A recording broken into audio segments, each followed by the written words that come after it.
The rain hammered against the tall windows of the Manhattan office building, where I worked my second shift as a janitor, each drop echoing the exhaustion that had settled deep into my bones.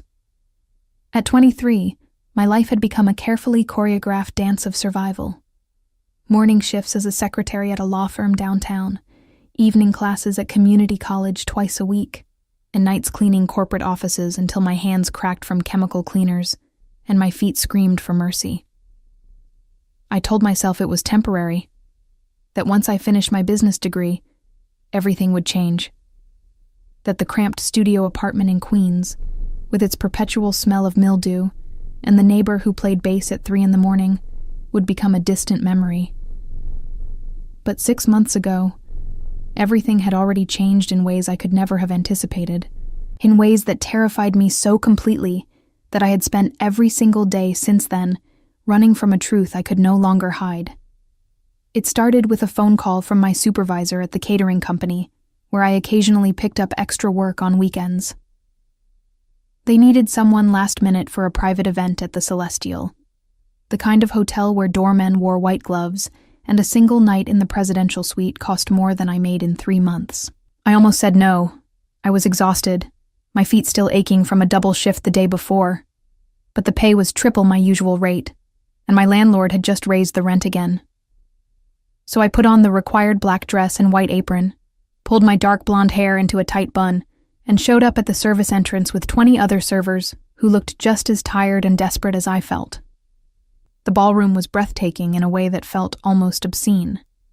Crystal chandeliers that probably cost more than my student loans, marble floors so polished I could see my reflection, and guests dripping in designer labels and jewelry that could fund a small country.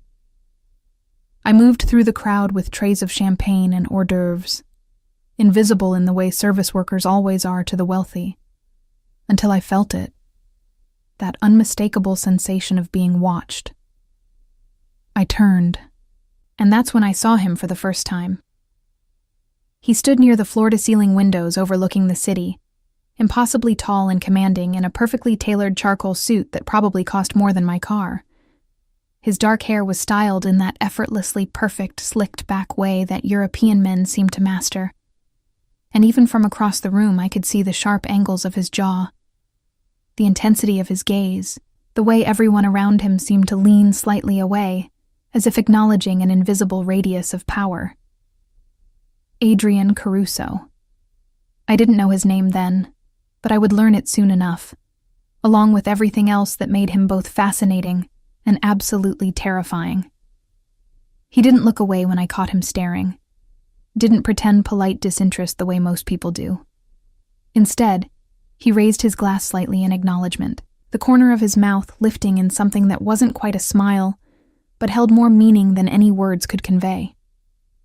My heart started racing in a way that had nothing to do with the physical exertion of carrying heavy trays, and I told myself to look away, to remember that I was there to work, not to get tangled up with men who wore Rolex watches and radiated danger like cologne. But he found me anyway during my break, in the empty service corridor where I was trying to catch my breath and give my aching feet a rest. He appeared so quietly I didn't notice him until he spoke, his voice low and accented in ways that suggested Italian roots and expensive boarding schools. We talked for what felt like hours, but was probably only 20 minutes, about art, about the hypocrisy of wealth, about my dreams of finishing school and starting my own business someday. He listened in a way that made me feel like I was the only person in the entire city. And when he touched my hand, just a brief brush of his fingers against mine, I felt electricity shoot through my entire body. I should have walked away then. I should have recognized the warning signs, the way other guests gave him a wide berth, the deference in their eyes that went beyond respect into something closer to fear, the fact that he had 3 men in dark suits watching from a distance who were clearly not there for conversation. But I was 23 and exhausted, and so tired of being invisible, and when he asked if I wanted to see the view from the rooftop garden after my shift ended, I heard myself say yes, before my rational brain could intervene. The rooftop was empty, the city spread out below us like a carpet of stars, and when he kissed me against the glass railing with the wind whipping around us, I forgot every sensible thought I'd ever had. We went to his suite. Of course he had a suite, probably had several. And what happened next was the kind of night that exists only in movies or romance novels that embarrass you to read on the subway. He was intense and gentle and completely present in ways I had never experienced. And for those few hours, I let myself believe that maybe fairy tales could happen to girls like me. That maybe I could be someone worth pursuing by a man who looked like he'd stepped out of a magazine. But morning came the way it always does, and with it came reality. While he slept, I checked my phone and made the mistake of Googling his name. What I found made my blood turn to ice. Articles about organized crime, investigations into money laundering and racketeering, photographs of him leaving courthouses with lawyers who specialized in getting dangerous men acquitted. Adrian Caruso wasn't just wealthy and powerful. He was the head of one of the most feared crime families on the East Coast. A man whose business interests included everything from legitimate real estate to decidedly less legal enterprises that I didn't want to think about too carefully. I dressed in complete silence, my hands shaking so badly I could barely button my shirt, and I left without waking him. I threw away the business card he'd left on the nightstand with his private number, deleted the hotel from my map history, and spent the entire subway ride home, trying to convince myself that it had been a one-time mistake, a momentary lapse in judgment that I would never repeat. I told myself that men like Adrian Caruso didn't pursue girls like me beyond a single night, that he probably had a dozen women more sophisticated and beautiful than I could ever hope to be, that I would never see him again, and that was for the best. 2 weeks later, I took a pregnancy test in the bathroom of a CVS, and when both lines appeared, I sat on that toilet for 20 minutes, trying to remember how to breathe. The second test confirmed it. So did the third.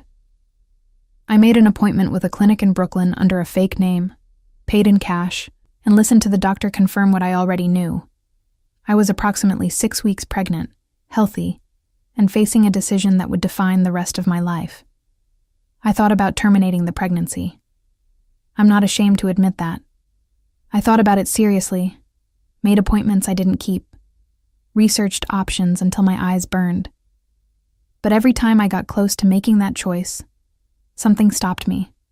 Not religion or morality or any external pressure, but something deeper and more fundamental that I couldn't quite name. Maybe it was the fact that I'd grown up without a father and knew exactly what that absence felt like. Maybe it was the stubborn hope that I could do this, that I could be the kind of mother I'd always wished I'd had. Or maybe it was just sheer terrifying optimism that somehow, impossibly, everything would work out. What I knew with absolute certainty was that I could not tell Adrian. The man was a mobster, someone who solved problems with violence and intimidation, someone whose world operated by rules I couldn't begin to understand. What would he do if he knew? Would he think I'd gotten pregnant on purpose to trap him? Would he see the baby as a liability, something that could be used against him by rivals or prosecutors? Would he try to take the child away from me, or worse, make both of us disappear? I had no framework for understanding how a man like that would react, and I wasn't brave enough to find out. So I decided to hide it. I moved to a different apartment in Washington Heights, using a sublet I found through a friend of a friend, paying 3 months up front in cash. I changed my phone number, deleted all my social media accounts, and told everyone who asked that I was dealing with family issues back home that required privacy. At work, I started wearing progressively looser clothing, invested in compression garments that cost more than I could afford, and developed elaborate lies about a back injury that explained why I moved carefully and couldn't lift heavy objects. When morning sickness hit hard during my 2nd month, I blamed it on food poisoning and chronic migraines. When my body started changing in ways I couldn't quite hide, I stopped going to company events, turned down lunch invitations, and cultivated a reputation for being antisocial and intensely private. The lies compounded on themselves, growing more elaborate and exhausting with each passing week. By the time I reached my 5th month, the deception had become a full-time job that required more energy than my actual employment. Every morning started with the same careful routine, standing sideways in front of my bathroom mirror, assessing how much my body had changed overnight, strategizing which combination of loose sweaters and high-waisted pants would best disguise the curve that was becoming increasingly difficult to hide. I had invested in an entire wardrobe of oversized blazers from thrift stores, flowing tunics that I layered strategically, and scarves that I draped in ways that drew the eye away from my midsection. My coworkers probably thought I had developed some bizarre fashion obsession or was hiding dramatic weight gain, but they were too polite or too disinterested to ask directly. The physical challenges were relentless and unforgiving. My secretary job required me to sit at a desk for 8 hours, and I had developed an elaborate system of positioning my chair at angles that prevented anyone from seeing my profile, of timing my bathroom breaks for moments when the office was empty, of eating lunch alone at my desk while everyone else gathered in the break room. The evening cleaning shift was even worse, bending, lifting, reaching, all while trying to protect a growing belly that seemed determined to announce itself to the world. I had to quit the catering work entirely after nearly passing out during a wedding reception, making up a story about a family emergency that required me to take a leave of absence. Money became a crushing source of anxiety that kept me awake most nights. Prenatal care, even at the sliding scale clinic I'd found in the Bronx, was expensive. Prenatal vitamins, new clothes every few weeks as nothing fit anymore, the security deposit for the new apartment, the burner phone I'd bought in case of emergencies. It all added up faster than I could earn it. I picked up freelance transcription work online, typing late into the night, until my fingers cramped and my eyes burned, listening to legal depositions and medical dictations, while trying not to think about my own situation. I sold everything of value I owned: my laptop, my jewelry, even the textbooks from college that I'd planned to keep for reference. I stopped going to classes entirely, telling myself I would return after the baby came, knowing deep down that was probably a lie I told myself to make the present more bearable. The isolation was perhaps the hardest part, even harder than the physical discomfort or the financial stress. I had never been someone with a large social circle, but I'd had friends, casual relationships with coworkers, a network of people who made life feel less lonely. All of that disappeared the moment I decided to hide the pregnancy. I stopped responding to text messages, declined every invitation, invented excuses for why I couldn't meet for coffee or drinks or even a quick lunch. My best friend from college, Sarah, who had known me since freshman year, called me 17 times in 1 week before finally sending a message that said she was worried about me and would I please just confirm I was alive. I responded with a brief text claiming I was dealing with a family crisis and needed space, then blocked her number because I knew if I heard her voice I would break down and tell her everything. The appointments with my obstetrician became the only human contact I allowed myself beyond surface-level work interactions. Dr. Patricia Chen was a no-nonsense woman in her 50s, who ran a practice specializing in patients who needed discretion or couldn't afford traditional care.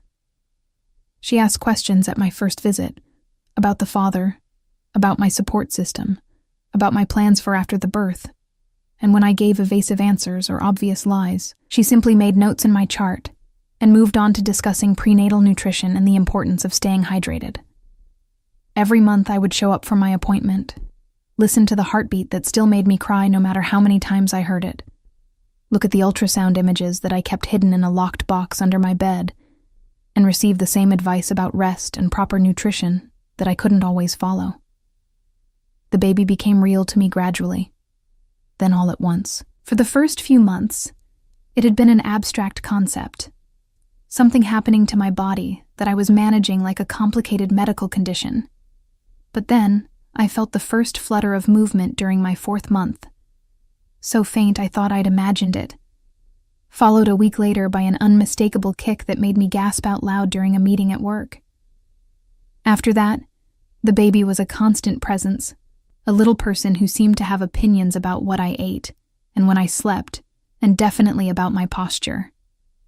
I started talking to them, never out loud where someone might hear, but internally, in my head, during the long, lonely nights when insomnia kept me awake.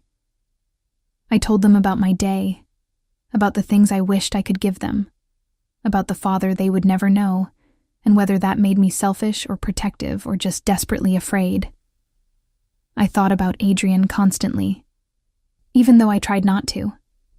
I would see men on the subway with similar builds, and my heart would race before I realized it wasn't him. I dreamed about him regularly. Sometimes the good memories of that night, the gentleness in his touch and the way he'd looked at me like I mattered, but more often nightmares where he discovered the truth and his expression turned cold and dangerous.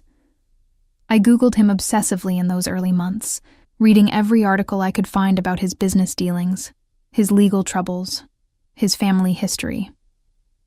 There were photographs of him at charity galas with beautiful women in designer dresses, leaving restaurants with associates who all looked like they could kill someone without breaking a sweat, emerging from courthouses with that same intense expression I remembered from our first meeting. One article described him as ruthless but fair, someone who commanded loyalty through a combination of fear and genuine care for those under his protection. Another detailed a violent altercation with a rival organization that had ended with 3 people dead and Adrian walking free due to lack of evidence.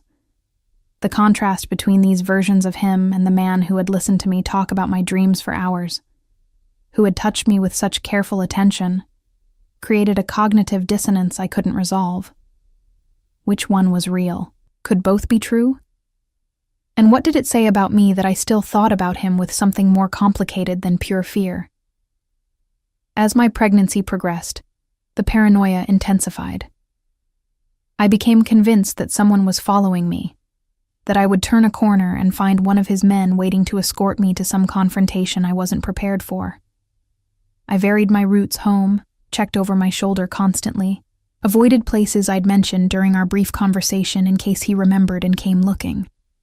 When a black SUV with tinted windows parked outside my building for 3 days straight, I nearly had a panic attack before realizing it belonged to my neighbor's boyfriend who was visiting from New Jersey.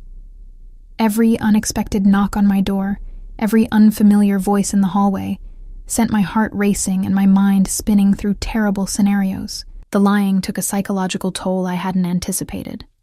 I had never been someone who lied easily or often, had prided myself on basic honesty even when it was uncomfortable. But now, my entire existence was built on deception, layer upon layer of untruths that I had to track carefully to avoid contradicting myself. I lied to my landlord about why I needed to break my lease early. I lied to my employers about mysterious medical appointments that were becoming more frequent. I lied to the few remaining people in my life about why I'd become so distant and unreliable. And I lied to myself, constantly, about whether I was doing the right thing or just taking the cowardly way out. The worst moments came late at night when I was alone with my thoughts and the baby's movements and the crushing weight of uncertainty about the future. I would lie in bed in my tiny apartment, listening to sirens and shouting from the street below, and wonder what I would do when the baby arrived. How would I afford childcare? Could I manage work and an infant alone?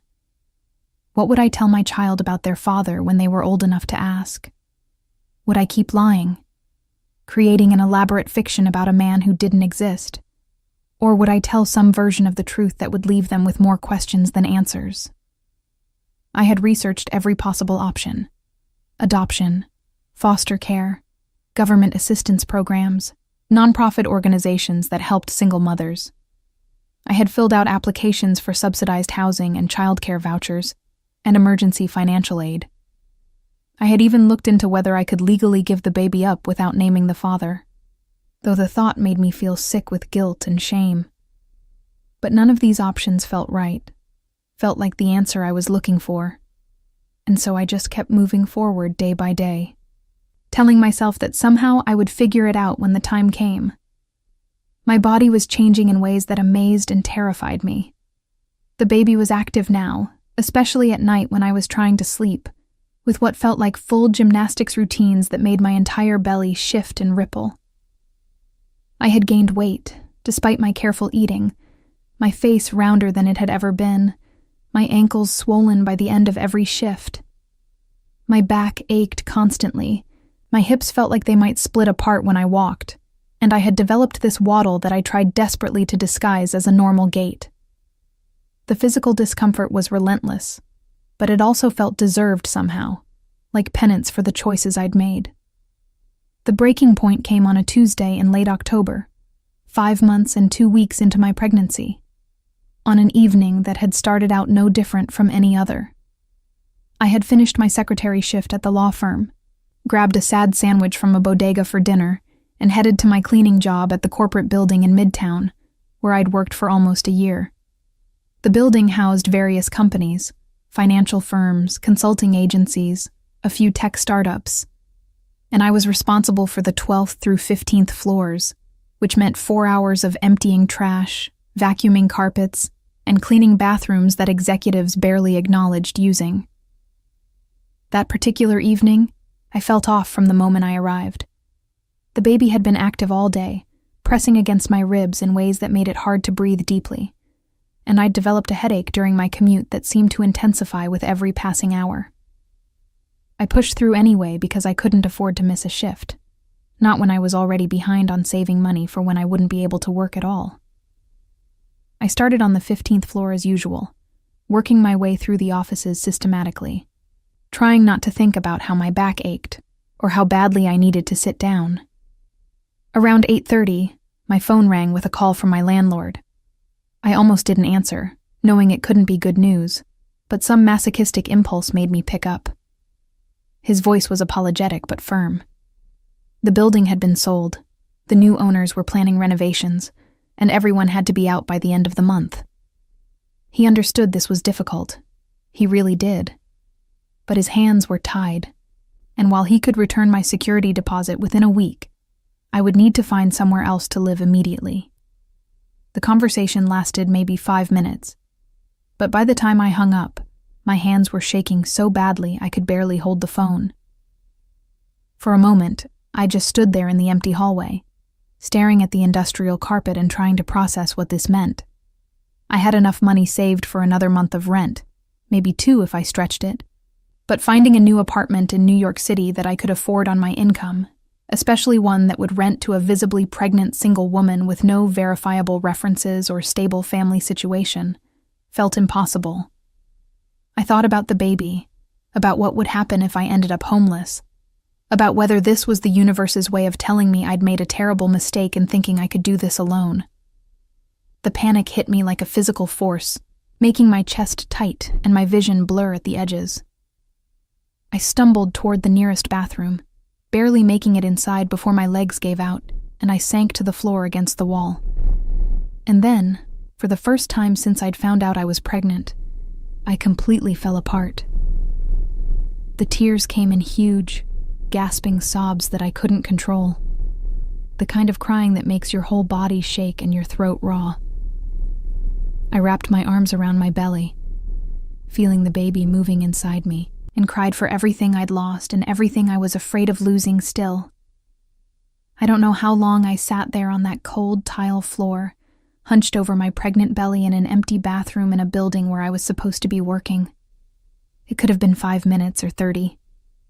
All I knew was that at some point, I became aware of footsteps in the hallway, heavy and deliberate, stopping right outside the bathroom door. I tried to quiet my crying, to pull myself together, but my body wouldn't cooperate. The door handle turned even though I'd locked it, and then the entire door frame shuddered as someone forced it open with what sounded like a single powerful kick. I looked up, tears still streaming down my face, and saw him. Adrian Caruso stood in the doorway of that bathroom like an apparition from my worst nightmares and most secret wishes, dressed in a 3-piece navy suit that probably cost more than I made in 6 months. His dark hair perfectly styled in that slicked-back way I remembered, a diamond-studded watch catching the fluorescent light. For a moment, we just stared at each other, and I watched his expression shift from concern to shock, to something I couldn't quite identify as his eyes traveled from my tear-stained face down to where my arms were wrapped protectively around a belly that was no longer possible to hide. His voice, when he finally spoke, was rough and low and filled with an emotion I'd never heard from him before. "Natalie." Just my name. but the way he said it made me start crying harder. He moved toward me, and I instinctively pressed myself harder against the wall, which made him stop mid-step like I'd slapped him. "How long?" he asked, and I could hear him fighting to keep his voice level. "How long have you been pregnant?" I couldn't answer, couldn't form words past the sobs that kept coming. He crouched down slowly, carefully, keeping some distance between us like he was approaching a frightened animal. Up close, I could see details I'd forgotten. The small scar above his left eyebrow, the exact shade of his eyes which were darker than I remembered, the way a muscle in his jaw tightened when he was trying to control himself. "Who's the father, Natalie?" His voice had gone very quiet, very dangerous. "Tell me now, who's the father?" The question hung in the air between us, and I knew I had seconds to make a decision that would change everything. I could lie, tell him it was someone else, some invented boyfriend or random hookup that had nothing to do with him. But looking into his eyes, seeing the way he was barely holding himself together, I couldn't do it. The truth came out in a whisper that was barely audible. "You are." I watched the words hit him like a physical blow. He rocked back on his heels, his hand coming up to his mouth, his eyes going wide with something that looked like shock and fury and hurt all mixed together. "You're telling me," he said slowly, his accent thickening the way it had that night when his emotions had overcome his careful control, "that you've been carrying my child for," he gestured at my obvious belly, "months? And you didn't think I deserved to know." "I was scared," I managed to say through my tears. "I didn't know what you would do. I didn't know if you would—" I couldn't finish the sentence, couldn't articulate all the terrible scenarios I'd imagined. His expression hardened, and when he spoke again, his voice was cold enough to make me shiver. "What did you think I would do, Natalie? What exactly did you imagine?" He stood up abruptly, pacing the small bathroom like a caged animal. "Did you think I would hurt you, force you to do something you didn't want, make you disappear?" Each question was sharper than the last, and I could hear genuine pain underneath the anger. "I don't know you," I said, and it came out more defensive than I intended. "We spent one night together. I only knew what I read about you online, and none of it suggested you would be happy about an accidental pregnancy with someone you barely knew." He turned to face me so fast I flinched. "One night," he repeated, his voice incredulous. "You think that was just one night to me? You think I haven't spent the last 6 months trying to find you, wondering what I did wrong to make you run away like I was some kind of monster?" He ran his hand through his hair, disrupting the perfect styling. "I had people searching for you, Natalie. Discreetly, because I didn't want to scare you, but I looked.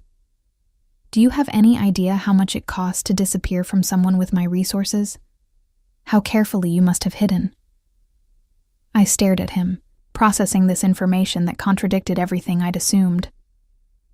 "You looked for me?" My voice came out small, uncertain. "Of course I looked for you," he said, and suddenly all the anger seemed to drain out of him, leaving behind something that looked almost like devastation. He sank down against the opposite wall, putting his head in his hands. "That night meant something to me. You meant something to me. And then you just vanished, and I thought—" He stopped, looked up at me with eyes that held too much emotion. I thought I'd imagined the connection, that I'd misread everything, that I was just another rich man who'd convinced himself a beautiful woman actually wanted him for more than his money. The vulnerability in his admission made my chest ache.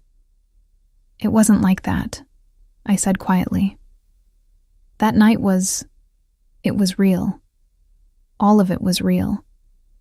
That's why I ran, because it scared me how much I felt, how fast everything happened.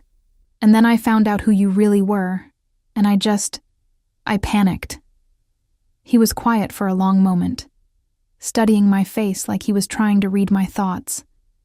So instead of talking to me, Instead of giving me a chance to be part of this, you decided to hide my child from me for months.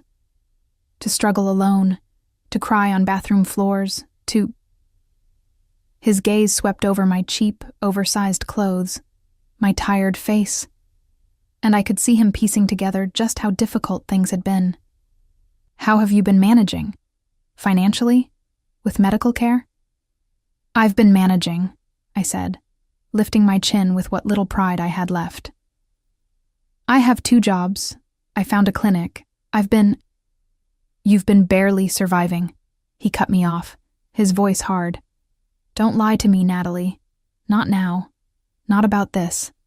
He stood up, and suddenly he was looming over me, this tall, powerful man who could probably destroy my life with a phone call if he wanted to. You're coming with me. What? I tried to push myself up off the floor, but my body wouldn't cooperate.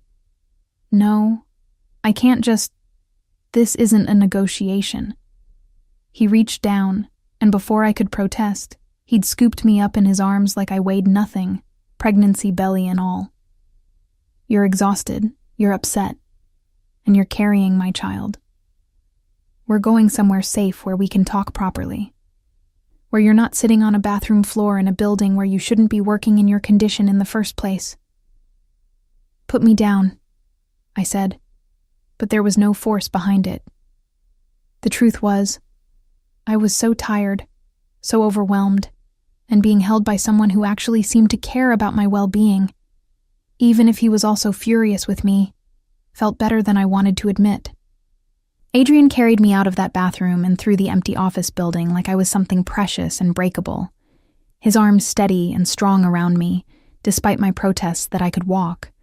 In the elevator, I caught our reflection in the mirrored walls, him in his expensive suit looking every inch the powerful man he was, me in my cleaning uniform with tear-stained cheeks and a belly I could no longer hide. The contrast between us almost absurd. His jaw was set in a hard line, and I could see a muscle ticking in his cheek that suggested he was holding back a storm of emotions through sheer force of will. 3 men in dark suits were waiting in the lobby, and they didn't even blink at the sight of their boss carrying a pregnant woman through the marble-floored entrance. One of them moved ahead to open the door of a black SUV that had pulled up to the curb.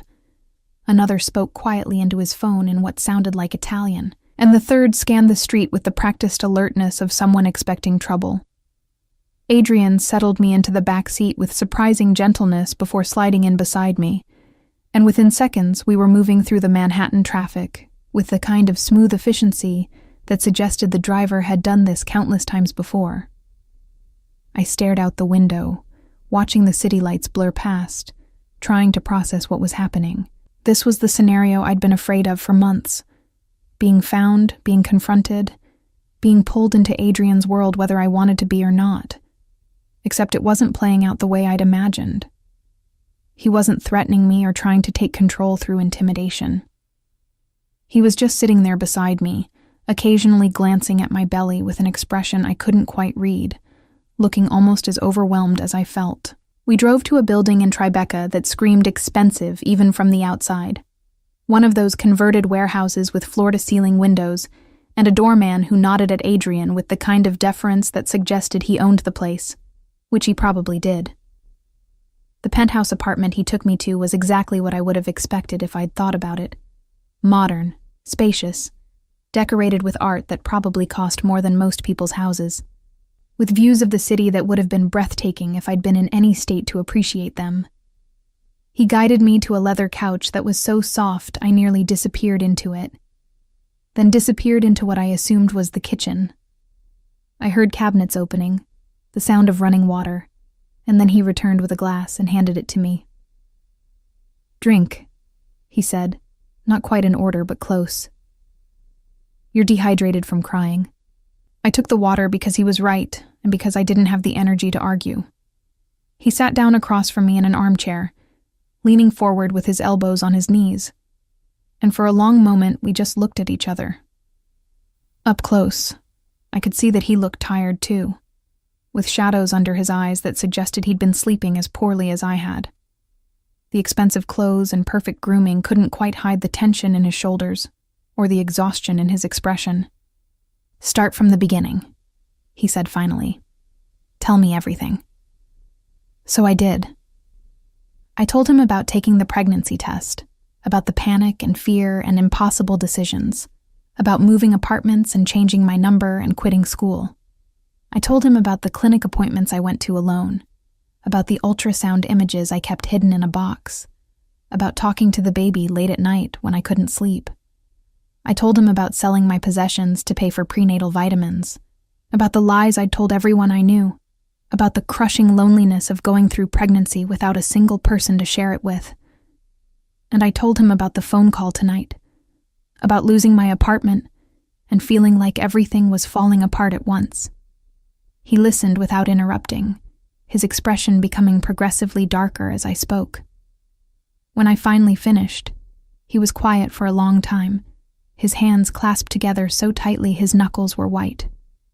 "You should have come to me," he said, and his voice was rough with emotion he was barely controlling. "The moment you found out, you should have found a way to contact me." "I was terrified of you," I said honestly, "of who you are, what you do, what you might do to me or the baby.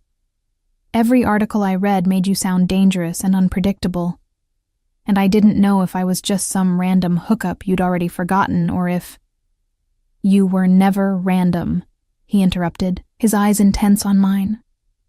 "That night with you was the first time in years I'd felt like I could be something other than what everyone expects me to be.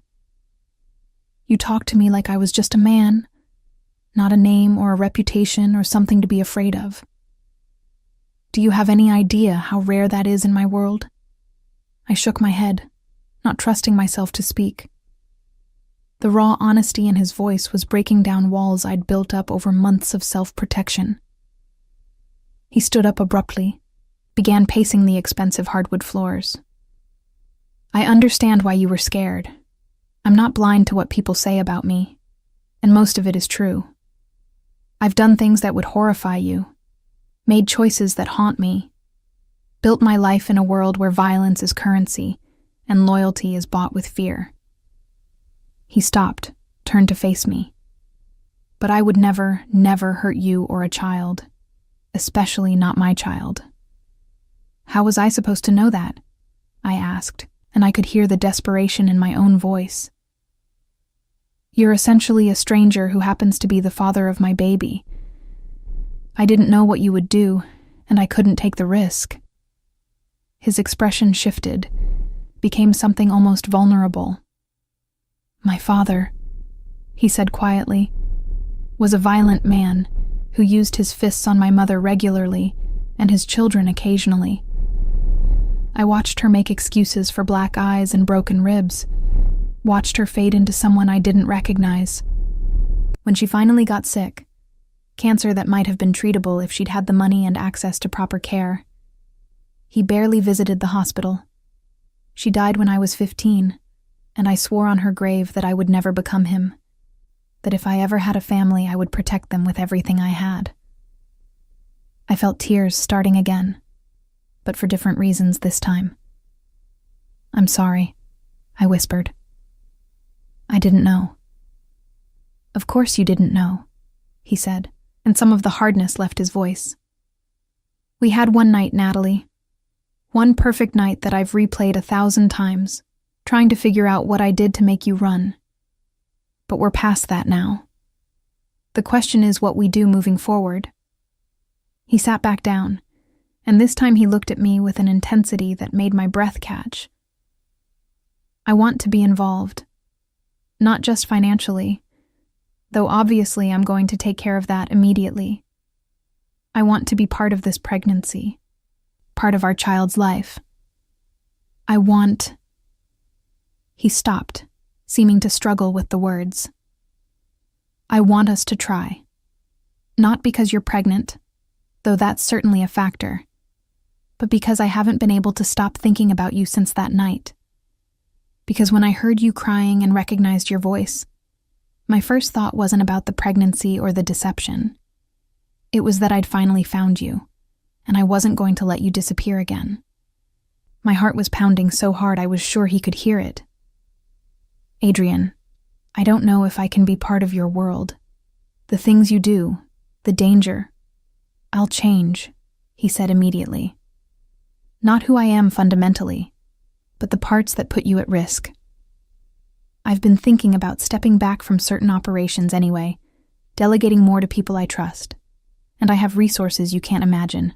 Security, protection, the ability to make sure you and the baby are safe no matter what threats might arise." "That's not normal," I said, almost laughing despite everything. "Normal people don't need security teams and protection details. We stopped being normal people the moment you got pregnant with the heir to the Caruso family," he said bluntly. "Whether you like it or not, this child makes you both targets. My enemies will see you as leverage, as a weakness they can exploit. The only way to keep you safe is to bring you into my protection fully, to make it clear that touching you means war with me." The reality of what he was saying settled over me like a weight. I'd been so focused on hiding from Adrian that I'd never really considered the other dangers that might exist, the threats from people I didn't even know existed. "This is insane," I said. "My life was supposed to be simple. I was supposed to finish college, maybe start a small business, live in a normal apartment and have a normal family." "Maybe you still can," he said softly. "Just with some very well-paid security personnel in the background and a significantly nicer apartment." He reached out slowly, giving me time to pull away, and when I didn't, he placed his hand gently on my belly. The baby kicked immediately, as if responding to his touch, and I watched his expression transform into something like wonder. The next few days passed in a blur of changes that happened so fast I could barely process them. Adrian didn't ask for my permission or input so much as inform me of decisions he'd already made, and while part of me bristled at his high-handed approach, I was too exhausted and overwhelmed to fight most of it. Within 24 hours of that bathroom confrontation, he'd moved all my possessions from my tiny apartment in Washington Heights to a secure building in the Upper East Side, where he maintained what he called a safe house. A 3-bedroom apartment with round-the-clock security, a kitchen that was bigger than my entire previous living space, and windows that overlooked Central Park, with views that probably cost more per month than I'd made in a year. He didn't move in with me, which surprised me until I realized he was trying to give me space to adjust, to not overwhelm me more than he already had. But he was there constantly. Morning, afternoon, evening, showing up with takeout from restaurants I'd only read about in magazines, with prenatal vitamins from a pharmacy that apparently delivered to his home, with books about pregnancy and parenting that he'd clearly spent hours selecting. He attended every doctor's appointment, sitting in the examination room with an intensity that made Dr. Chen raise her eyebrows but ask no questions, his hand finding mine when we heard the heartbeat, his expression unreadable when he saw the ultrasound images that showed a baby who was healthy and growing right on schedule. The transformation in how I lived was jarring and uncomfortable in ways I hadn't expected. Suddenly, I had everything I desperately needed for months: proper nutrition, adequate rest, medical care that didn't require me to choose between prescriptions and rent. But accepting it all made me feel like I'd lost something fundamental about my independence. Adrian had insisted I quit both my jobs immediately, and when I'd protested that I needed to work, that I couldn't just accept his charity, he'd looked at me like I was being deliberately obtuse, and pointed out that growing his child was work enough, and that I should have been resting months ago, instead of cleaning office buildings while 5 months pregnant. He'd deposited money into a bank account he'd opened in my name, an amount that made me actually gasp when I saw the statement. When I tried to argue about it, tried to establish some boundaries around his financial support, he'd cut me off with a tone that brooked no argument. "You're carrying my heir," he'd said, and there was something in his voice that made it clear this was non-negotiable. "Every single thing you need, every comfort that makes this pregnancy easier, every expense related to the baby. It's not charity, Natalie. It's my responsibility, and frankly, my privilege. Don't insult either of us by pretending you don't need the help." But it wasn't just about money or comfort or logistics. What unsettled me most was how Adrian was around me, how he seemed to be genuinely trying to be different from what I'd expected. He was still intense, still commanding, still clearly someone who was used to getting his way and had the power to make it happen. But with me, he was careful in ways that suggested he was constantly monitoring himself, reining in impulses that might scare me or make me pull away. He asked before touching my belly, even though I could see how much he wanted to feel the baby move. He listened when I talked about my fears or concerns without trying to immediately fix everything. He brought me books and music and ridiculous amounts of food, learning my preferences through trial and error, with a focus that would have been touching if it wasn't also slightly overwhelming. We talked more than I'd expected about everything and nothing. He told me about growing up in his family, about the expectations and pressures and violence that had shaped him, about his mother who he'd loved, and his father who he'd feared and eventually replaced. He was honest about his business in ways that sometimes made me uncomfortable. He didn't glorify it, or pretend it was something it wasn't, but he also didn't apologize for choices he'd made to survive and eventually thrive in a world that had very different rules than the one I knew. And slowly, carefully, he began sharing his vision for how things could be different, for how he could step back from the most dangerous aspects of his operations and focus on legitimate businesses that wouldn't put his family at risk. I've been thinking about this for a while. He admitted one evening while we were sitting in the apartment's living room, him in an armchair and me on the couch, with my feet propped up because my ankles had started swelling. Even before I found you again. The violence, the constant threat of prosecution or war with rivals, it's exhausting and it's not sustainable. I have lieutenants who are capable of running most operations, who've been loyal for years and deserve more responsibility. I can maintain oversight without being directly involved in things that might get me killed or imprisoned. Can you really walk away? I asked skeptically. I thought once you were in that life, you were in it permanently. I'm not talking about walking away entirely, he clarified. I'll always be who I am, always have connections and influence. And yes, some business interests that operate in gray areas. But there's a difference between being the person who makes every decision and gets their hands dirty, and being someone who delegates and maintains strategic control from a distance. My child deserves a father who's present, who's not constantly looking over his shoulder or preparing for the next attack. I wanted to believe him, wanted to trust that he could change enough to make this work.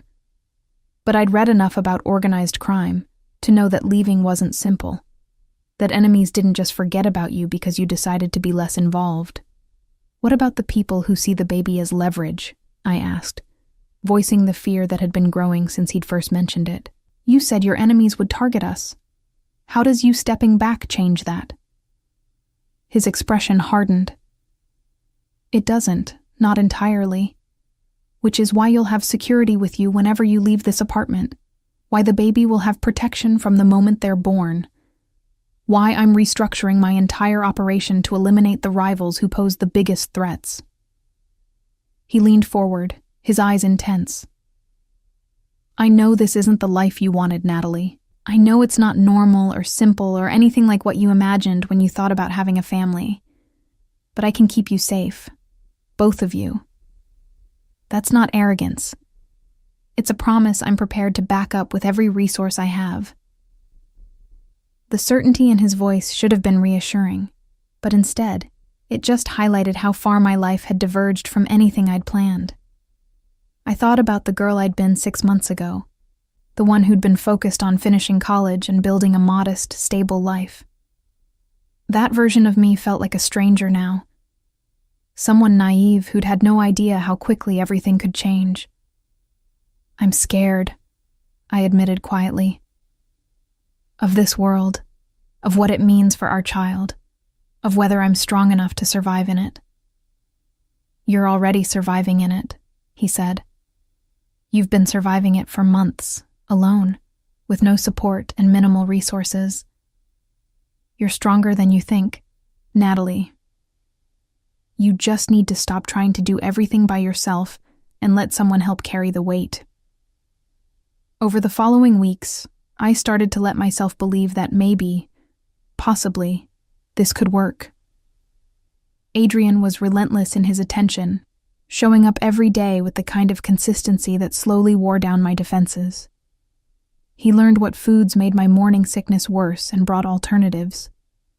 He noticed when I was tired and insisted I rest, sometimes physically guiding me to the bedroom and staying until I fell asleep. He asked questions about the baby constantly. Did I have preferences for names? How did I want to decorate the nursery? Did I want to know the sex or wait until birth? With an enthusiasm that felt genuine rather than obligatory. But there were also moments that reminded me exactly who he was and what his world entailed. Like the afternoon when I heard him on the phone speaking rapid Italian, his voice cold and commanding in ways I'd never heard directed at me, clearly issuing threats or orders that made whoever was on the other end scramble to comply.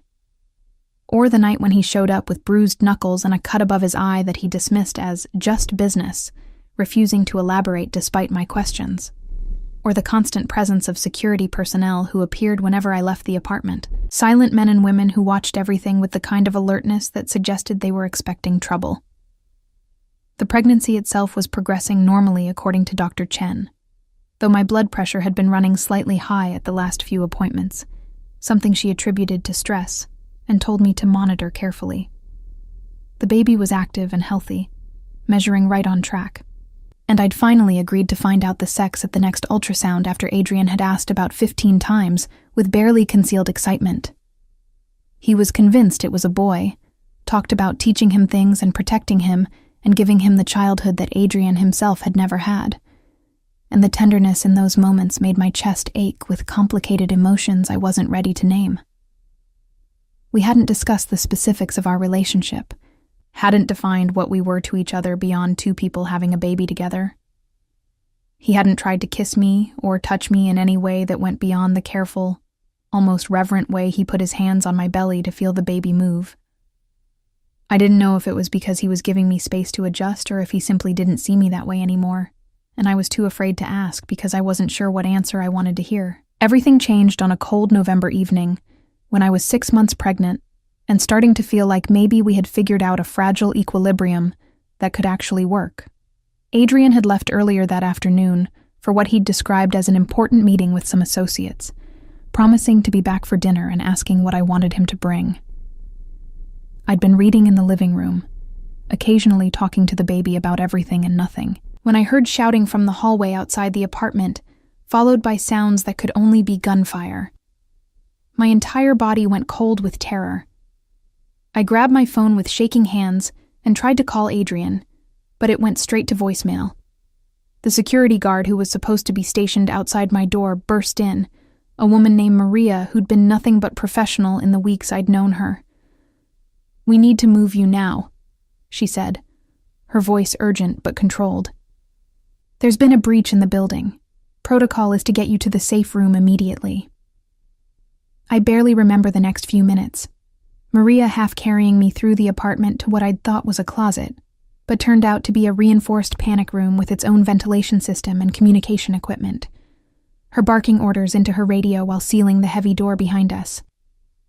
I sat on the floor because there was nowhere else to sit, my arms wrapped around my belly protectively, listening to muffled sounds from outside that might have been more gunfire, or might have been my imagination. The baby was moving frantically, responding to my elevated heart rate and stress hormones, and I tried to breathe slowly and stay calm like they taught in all those prenatal classes I'd attended online. But terror was making that almost impossible. It felt like hours, but was probably only 40 minutes before the door opened again, and Adrian appeared, looking absolutely wild with fear and rage. He had blood on his shirt, whether his or someone else's I couldn't tell, and his hair was disheveled in a way I'd never seen, the usually perfect styling completely destroyed.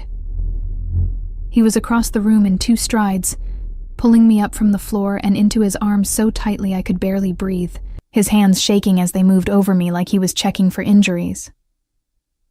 "Are you hurt?" His voice was rough, almost unrecognizable. "Did anyone touch you? Is the baby..."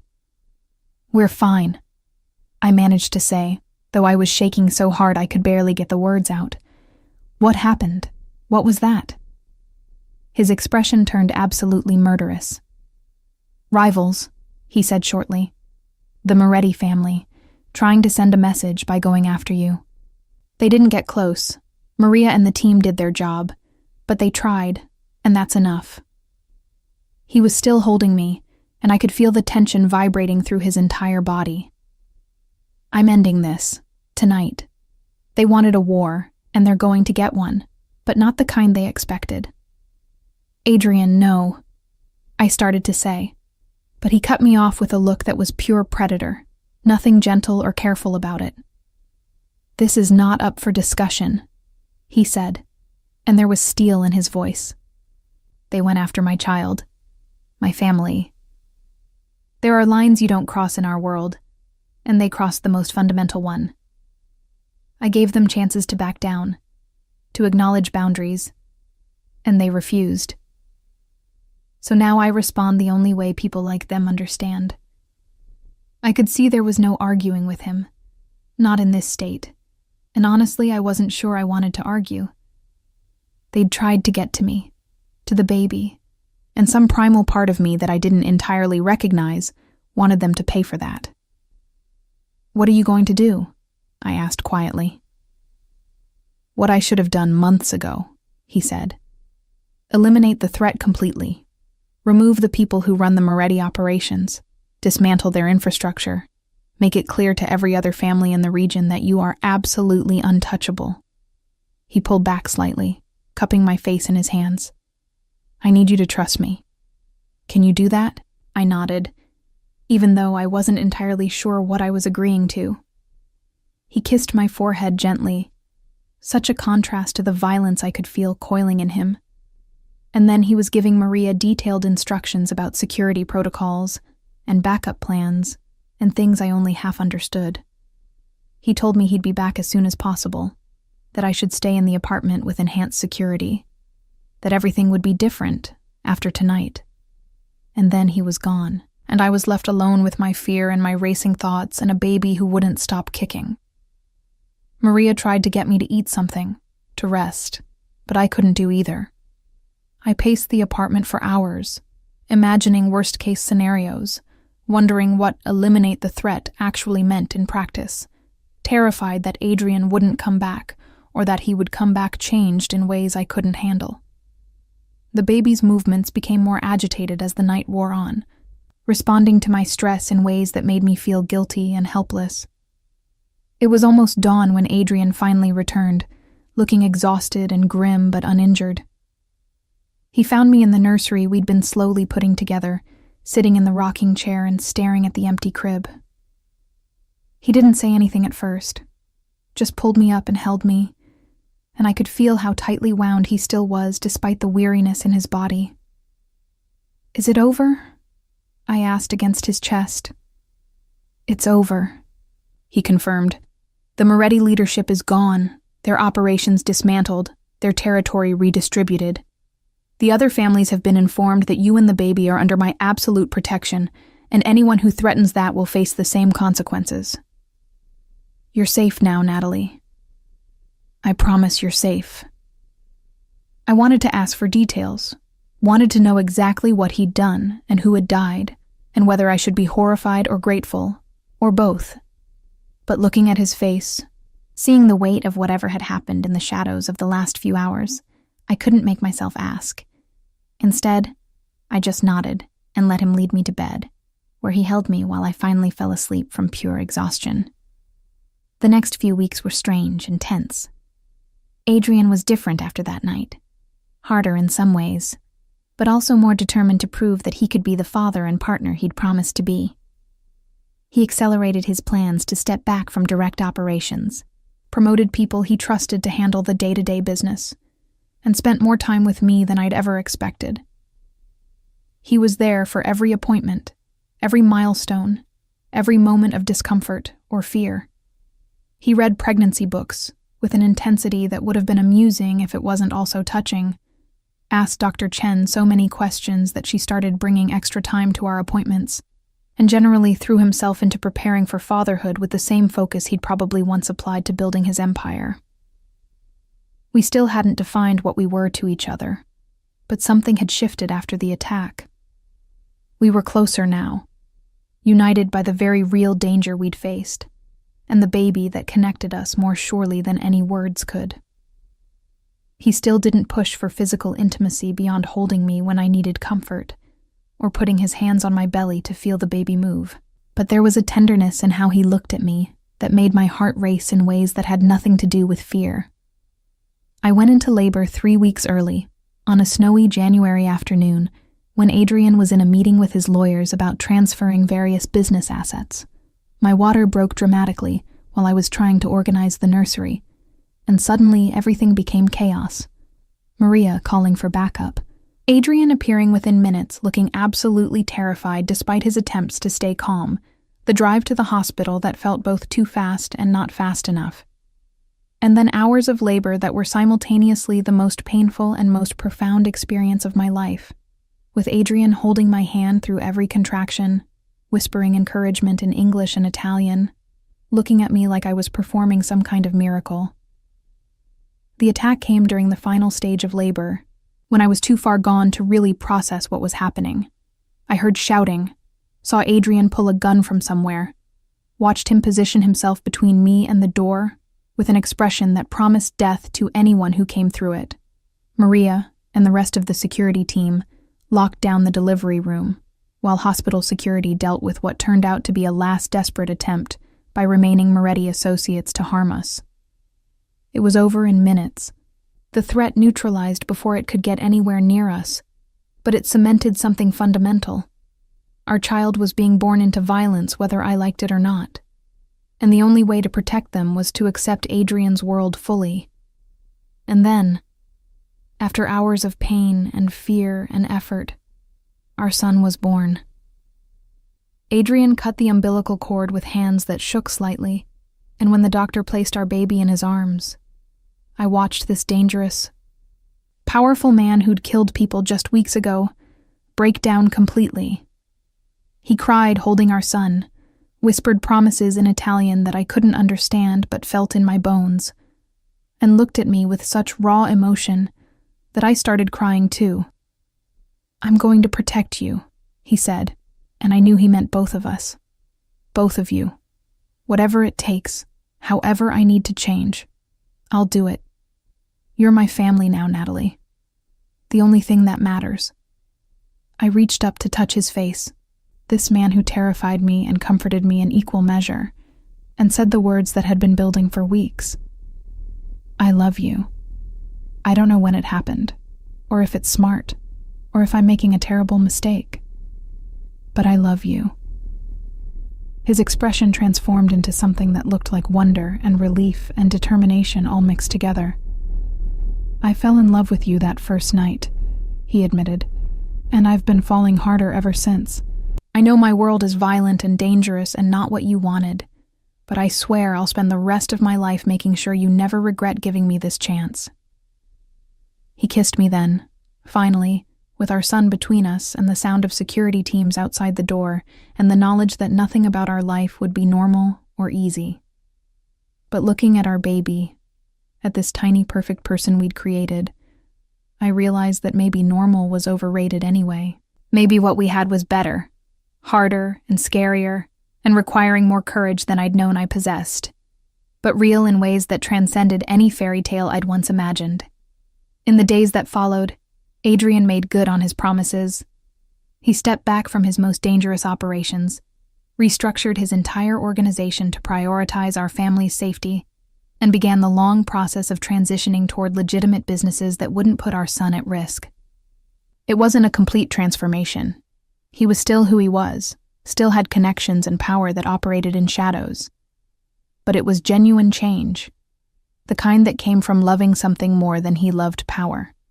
We moved to a house outside the city with security that rivaled a fortress, created a life that balanced Adrian's business needs with our son's safety and my slowly rebuilding sense of self.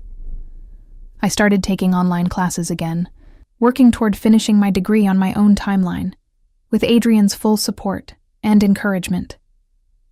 We built something that looked almost like a normal family, if you ignored the armed security, and the occasional meetings with people who clearly operated outside the law. Our son, who we named Marco after Adrian's mother's maiden name, grew up knowing he was loved fiercely by both parents, protected absolutely, an heir to a complicated legacy that we would help him navigate when he was old enough to understand.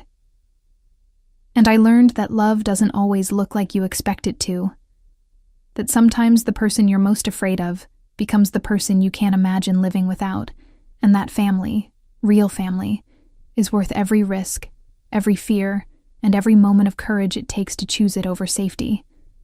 I'd hidden the truth for months, terrified of what Adrian would do when he found out. But in the end, that truth became the foundation for something stronger than I'd ever imagined.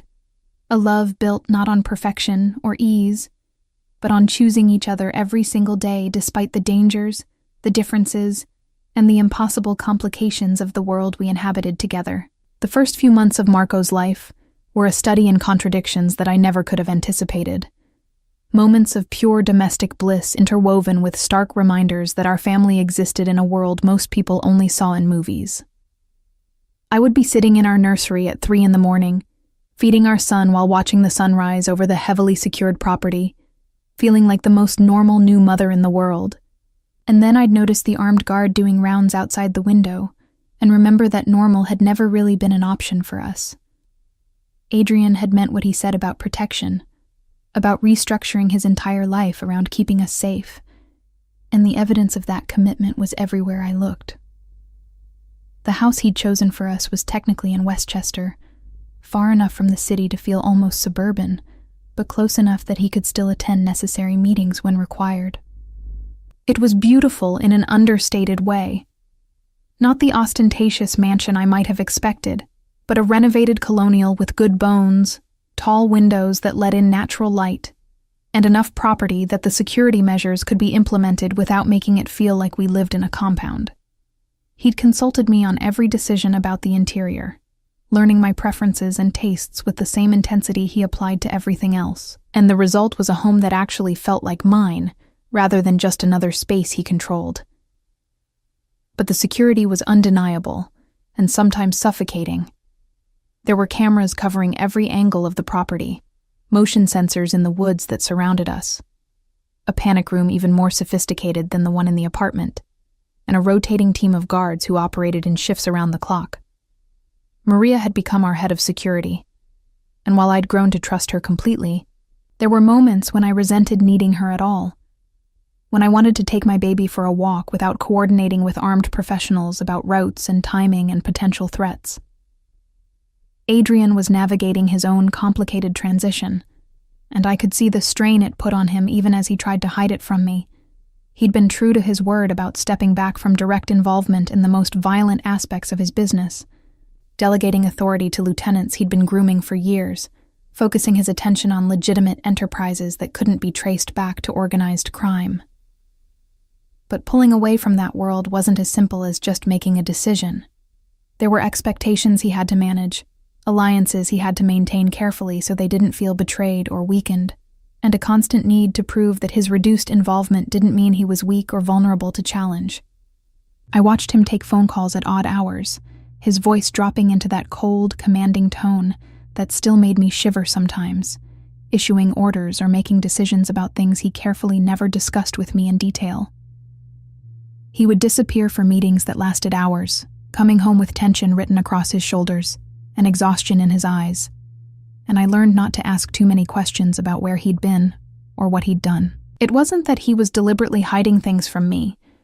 We'd established early on that I didn't want or need to know the specifics of operations that might keep me awake at night, but rather that we'd found an unspoken agreement about the boundaries between his business and our family life. What surprised me most was how naturally he took to fatherhood, how the same intensity and focus that made him dangerous in his professional world translated into complete devotion to our son. He was involved in every aspect of Marco's care, in ways that defied every stereotype I'd ever heard about powerful men and parenting. He learned to change diapers with the same precision he probably applied to planning operations, studied baby development milestones like they were intelligence reports, and got up for night feedings without complaint, even when I knew he had important meetings the next morning. I would find him in the nursery at random hours just watching Marco sleep, his expression soft in ways I'd never seen when he thought no one was looking. The vulnerability he showed around our son was almost harder to witness than his professional ruthlessness had been.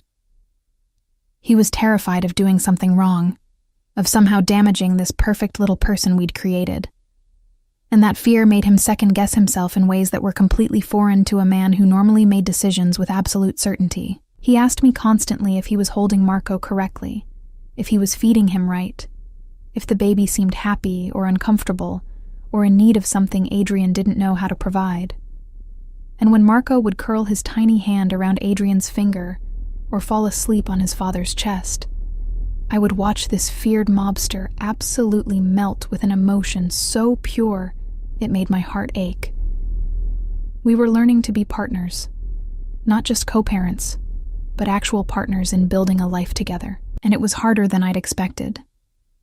We came from such different worlds, had such different experiences and expectations, that even simple decisions could become complicated negotiations. I wanted Marco to have a normal childhood with playdates and public parks and regular school, while Adrian's instinct was to keep him isolated and protected with private tutors and carefully vetted companions. I believed in letting him develop independence gradually, while Adrian struggled with the idea of our son being anywhere we couldn't see him, or beyond the reach of immediate security. We fought about these things, sometimes late into the night after Marco was asleep. Both of us passionate about what we thought was best for our child, but we also learned to compromise, to find middle ground between my hopes for normalcy and his need for security. Adrian agreed to let Marco have experiences outside our protected bubble as long as appropriate precautions were in place, while I acknowledged that some level of security was necessary and not just Adrian being paranoid. We talked about our own childhoods, about what we'd missed and what we wanted to give our son, and those conversations helped us understand each other in deeper ways. I began to see how Adrian's need for control came from a place of profound fear. Fear of losing us the way he'd lost his mother. Fear of failing to protect what mattered most. Fear that one mistake could cost him everything he'd finally allowed himself to care about. My relationship with Adrian himself continued to evolve in ways that both thrilled and terrified me. We'd acknowledged our feelings for each other in that hospital room, but actually building a romantic relationship while simultaneously learning to parent together was complicated. We were living in the same house, raising a child together, but we hadn't discussed marriage or made any formal commitment beyond our shared dedication to Marco. Adrian had given me the master bedroom while he took a guest room down the hall, respecting my need for space, even though I could sometimes feel his frustration with the arrangement. The physical tension between us was constant and growing. He would brush past me in the hallway and I'd feel electricity shoot through my entire body. I'd watch him hold our son and want nothing more than to be wrapped in those same arms. He'd look at me sometimes with such naked desire that I'd have to look away before I did something impulsive. But we were both holding back, both afraid of rushing into something before we'd fully established the foundation of trust and partnership we needed. It was about 4 months after Marco's birth when things finally shifted. I'd been cleared by my doctor to resume normal activities, though the exhaustion of new motherhood and the lingering effects of pregnancy made normal feel like a distant goal. Adrian had been away for a 2-day trip to the city to handle some business he couldn't avoid, and when he returned late on a Saturday night, I was still awake in the living room, unable to sleep despite my exhaustion. He found me curled up on the couch with a book I wasn't really reading, and something about the way he looked at me made my breath catch. "I missed you," he said simply, and there was such raw honesty in those 3 words that I felt something crack open in my chest. Not just Marco, though of course I missed him too, but you, Natalie. I missed talking to you, hearing your laugh, just being in the same room with you. These last 2 days felt like torture. I set down my book, my heart pounding. "I missed you too," I admitted. "The house feels empty when you're not here. Marco kept looking around like he was searching for you, and I kept wanting to tell you things, or ask your opinion, or just... I stopped, not sure how to articulate the depth of what I was feeling. He crossed the room slowly, giving me time to object or pull away, and when I didn't, he sat beside me on the couch, close enough that I could feel the heat of his body. "I've been trying to give you space," he said quietly, "trying not to push you into anything before you were ready. But I need you to know that what I feel for you isn't just about Marco or obligation or gratitude. I'm in love with you, Natalie. Completely. The way you are with our son, your strength, your stubbornness when you think I'm being too controlling, the way you've adapted to this insane life without losing who you are. Everything about you makes me fall harder." I reached up to touch his face, tracing the sharp line of his jaw, the small scar above his eyebrow. "I'm scared," I whispered. "Scared of how much I feel. Scared of your world. Scared that something will happen and I'll lose this before I've really had a chance to appreciate it." "I'm scared too," he admitted, and the vulnerability in his eyes was almost painful to see. "Terrified that I'll fail you, that I won't be able to keep you safe, that you'll wake up one day and realize you've made a terrible mistake tying yourself to someone like me. But I'm more scared of not trying, of living in the same house with you, and pretending that what we have is just co-parenting when it's so much more than that." I kissed him then, finally closing the distance we'd been maintaining for months, and it felt like coming home and jumping off a cliff simultaneously. He responded with a carefully controlled passion that suggested he'd been holding himself back for far longer than I'd realized, his hands moving to cup my face, his kiss deepening until I was breathless and dizzy and completely lost in the feeling of finally letting myself have this. We didn't sleep together that night. We were both too aware of Marco sleeping upstairs, too conscious of taking things slowly, despite the intensity of what we felt. But we stayed on that couch until dawn, talking and kissing and making promises about the future we wanted to build together. He asked me properly if I would marry him, not because of the baby, or because it made sense logically, but because he loved me and wanted to spend his life with me. And I said yes, knowing it meant fully accepting his world with all its complications and dangers, because the alternative, a life without him, was unthinkable. The engagement was kept private initially, just between us and our closest circle.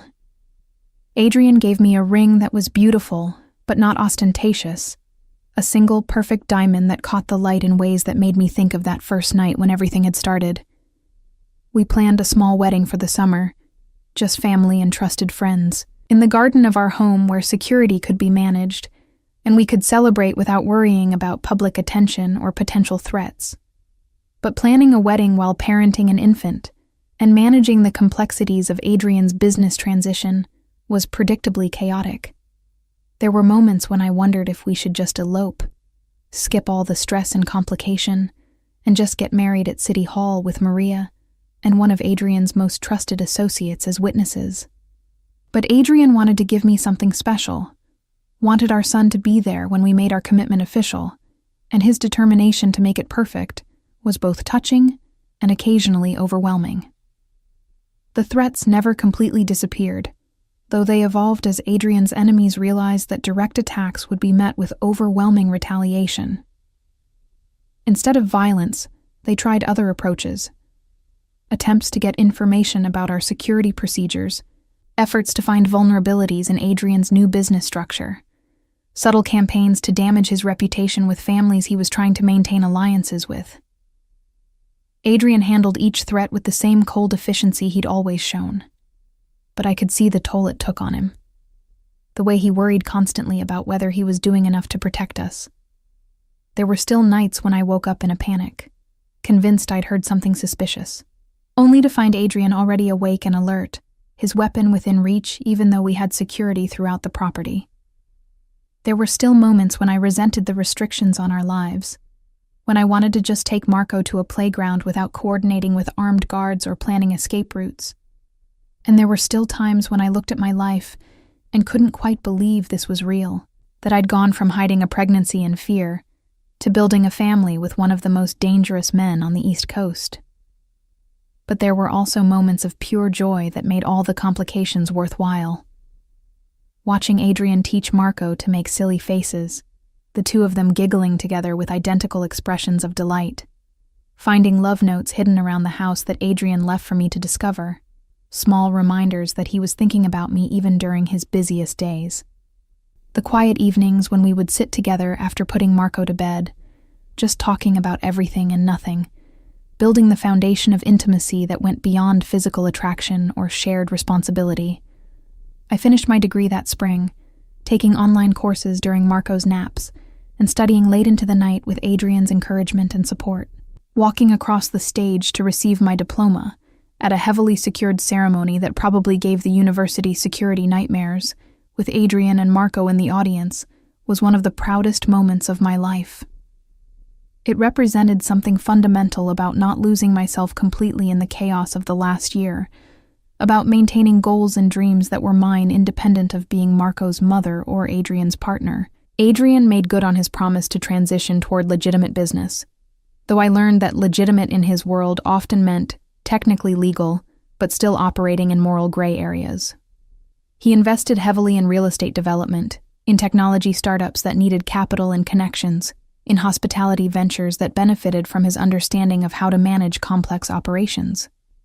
He maintained relationships with his old world, but at a careful distance, consulting rather than commanding, advising rather than controlling. It wasn't a complete severing. That probably wasn't possible given his history. But it was genuine change that came from putting us first. We got married on a perfect June afternoon in our garden, with Marco, now 8 months old and impossibly beautiful, serving as our ring bearer with Maria's help. It was small and intimate, with fewer than 30 people in attendance, but it felt more real than any elaborate ceremony could have been. I wore a simple white dress that made Adrian's eyes go dark with desire when he saw me, and he wore a perfectly tailored suit that reminded me of that first night while being completely different. We wrote our own vows, and when Adrian promised to protect and cherish and choose me every single day, regardless of what threats or challenges arose, his voice broke with emotion that made half the guests cry. That night, after all the guests had left and Marco was asleep and the house was finally quiet, we were finally, completely together as husband and wife. It was different from that first night. Slower, more intentional, weighted with all the history and love and commitment we'd built. Adrian was reverent and passionate and completely present, and afterward, lying in his arms in the master bedroom that was now ours rather than just mine, I felt a peace I'd never experienced before. This was my family, my home, my life. Complicated and dangerous, and absolutely nothing like what I'd once imagined, but mine in ways that mattered more than any fantasy.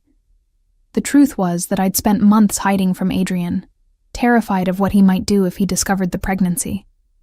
But in the end, being found had been the best thing that could have happened. Not because his money or protection made life easier, though they certainly did, but because being with him, building this family together, had taught me that love doesn't always arrive in safe, predictable packages. Sometimes it comes wrapped in danger and complications and choices that terrify you, and you have to be brave enough to reach for it anyway. Sometimes the person you're most afraid of becomes the person you trust most completely. And sometimes hiding from the truth delays, but doesn't prevent the inevitability of love finding you exactly when you need it most, even if you're too scared to see it at the time.